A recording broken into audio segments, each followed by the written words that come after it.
Number 646-257-3920, 646-257-3920. Let's go straight to the phones. You're calling from an 817 area code. Who's this? Hey, Sam, it's Daniel from Texas. Hi, Daniel. How are you?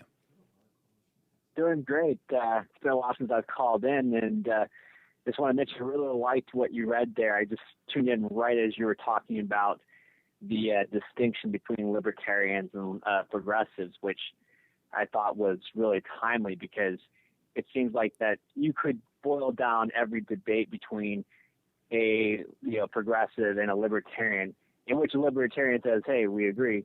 You could boil it down just to that point. You could say, everything hinges on the fact that you just want to, decriminalize and then, walk away. But, it really even comes with the territory of the disagreement that progressives have with libertarians over regulation. Right. I mean, you want capitalism, fine. Yeah, go ahead. No, you go ahead. I was saying, it's like, the idea of, okay, you want capitalism, that's fine.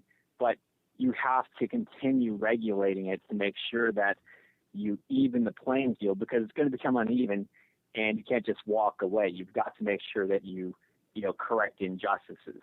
So, I mean, and I would say government has a role. And I would also say that even before you get to that point where you need to have regulation to correct injustices, it is that the regulation exists even before you impose supposedly what a libertarian would perceive as regulation. In other words, the regulation, there is no capitalism without regulation. You cannot, and it's just a question of where the government and society where the government is going to provide the benefit.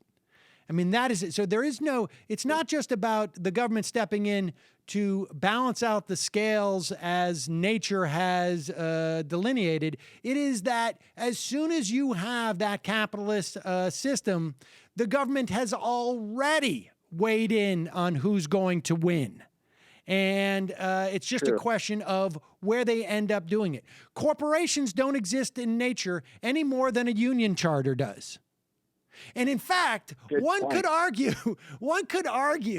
that a union is more likely to exist in nature than a corporation.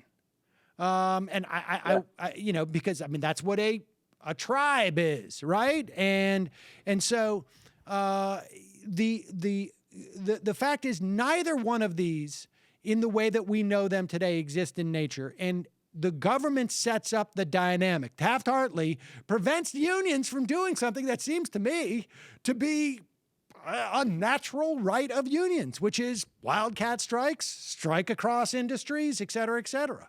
And so people, that's the thing, is it's not just about government intervening. No, government creates. If it exists, it's because it has been created by the government. Yeah.